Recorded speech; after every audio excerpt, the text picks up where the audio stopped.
Deer everybody, আসসালামু আলাইকুম। আজ আমরা তথ্য ও যোগাযোগ প্রযুক্তি বইয়ের তৃতীয় অধ্যায়ের প্রথম অংশ সংখ্যা পদ্ধতি সম্পর্কে জানব। তো সংখ্যা পদ্ধতি হচ্ছে দুই প্রকার, একটি পজিশনাল সংখ্যা পদ্ধতি এবং নন পজিশনাল সংখ্যা পদ্ধতি।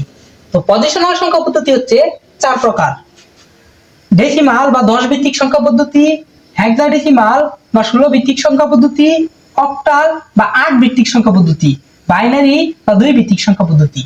তো ডেসিমাল বা দশমিক সংখ্যা পদ্ধতি আমাদের পরিচিত। আমাদের যত হিসাব কিতাব সবকিছুতে আমরা দশমিক সংখ্যা পদ্ধতি ব্যবহার করে থাকি, কিন্তু 16 ভিত্তিক বা 8 ভিত্তিক সংখ্যা পদ্ধতি বা 2 ভিত্তিক সংখ্যা পদ্ধতি আমরা ব্যবহার করে থাকি না। তাই সংখ্যা পদ্ধতি, দশমিক সংখ্যা পদ্ধতি সম্পর্কে আমরা সবাই জানি যে 0 থেকে 9 পর্যন্ত হচ্ছে দশমিক সংখ্যা পদ্ধতি। তো যে সংখ্যা পদ্ধতিগুলোর ভিত্তি বা বেস সম্পর্কে আমরা কি বুঝি? তো ভিত্তি বা বেস হচ্ছে ডেসিমালের ভিত্তি হচ্ছে 10 বা 10।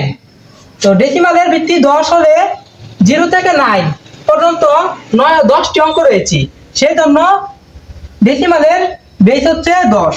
সেমভাবে হেক্সাডেসিমাল আচ্ছা, হেক্সাডেসিমাল কি? হেক্সাডেসিমাল হচ্ছে ল্যাটিন ভাষায় 16 এর ট্রান্সলেশন।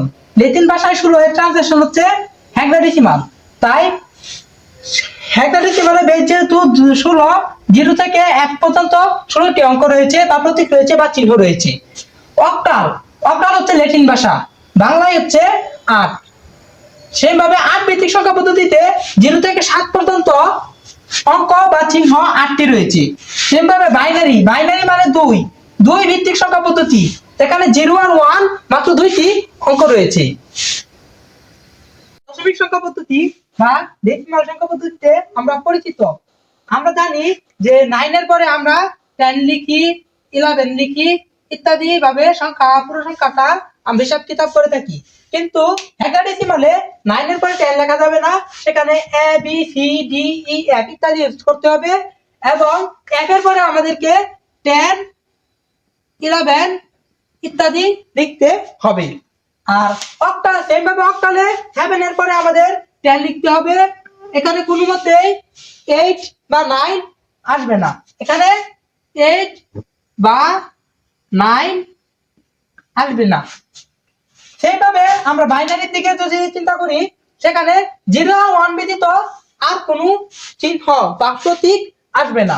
সেখানে আমরা যে 1 এর পরে 10 লিখতে হবে, তারপর 11 এর পরে 100, সেইভাবে কন্টিনিউ করতে হবে আমাদের সংখ্যা পদ্ধতিগুলো। আমরা চাইলে মন করা মতো চিহ্ন বা প্রতীক বসিয়ে কন্টিনিউ করতে পারবো না।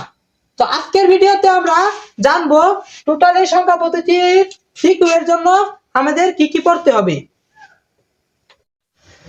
তো গাইস, এই অধ্যায়ে আমরা আরো অনেক কিছু সম্পর্কে জানতে পারবো, তবে সিকিউর জন্য অত্যন্ত গুরুত্বপূর্ণ হচ্ছে দশমিক থেকে বাইনারিতে রূপান্তর, দশমিক থেকে হেক্সাডেসিমাল রূপান্তর, দশমিক থেকে অক্টাল রূপান্তর, বাইনারি থেকে দশমিক রূপান্তর, অক্টাল থেকে দশমিক রূপান্তর, ডেসিমাল থেকে দশমিক রূপান্তর, অক্টাল থেকে বাইনারি রূপান্তর, হেক্সাডেসিমাল থেকে বাইনারি রূপান্তর, বাইনারি থেকে অক্টাল রূপান্তর, বাইনারি থেকে হেক্সাডেসিমাল রূপান্তর, অক্টাল থেকে হেক্সাডেসিমাল রূপান্তর, হেক্সাডেসিমাল থেকে অক্টাল রূপান্তর।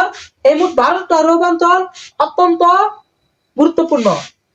এবং বাইনারি যোগ বিয়োগ করতে হবে, অক্টাল যোগ বিয়োগ করতে হবে, হেক্সাডেসিমাল যোগ বিয়োগ সম্পর্কে জানতে হবে। এবং এই অধ্যায় সবচেয়ে বেশি গুরুত্বপূর্ণ হচ্ছে 2 এর পরিপূরক বা যোগের মাধ্যমে পার্থক্য নির্ণয়। আমাদের দেখা যায় যে সিকিউয়ে ম্যাক্সিমাম ক্ষেত্রে 4 নম্বরের প্রশ্নটা আসে, তাই যেহেতু এটা 4 নম্বরের প্রশ্ন, তাই অধিক বেশি গুরুত্বপূর্ণ। বিসিডি কোডও আমাদের সিকিউয়ের জন্য গুরুত্বপূর্ণ। তো আসসালামু আলাইকুম গাইস, আজকে এই পর্যন্তই। ইনশাআল্লাহ আপনাদের ভালোবাসায় আরো এগিয়ে যেতে পারবো। তো সবাই সাপোর্ট করেন। আমার ফেসবুক পেজে এবং ইউটিউব চ্যানেলে আমি নিয়মিত এই বিষয়গুলো উপস্থাপন করার চেষ্টা করব। আসসালামু আলাইকুম।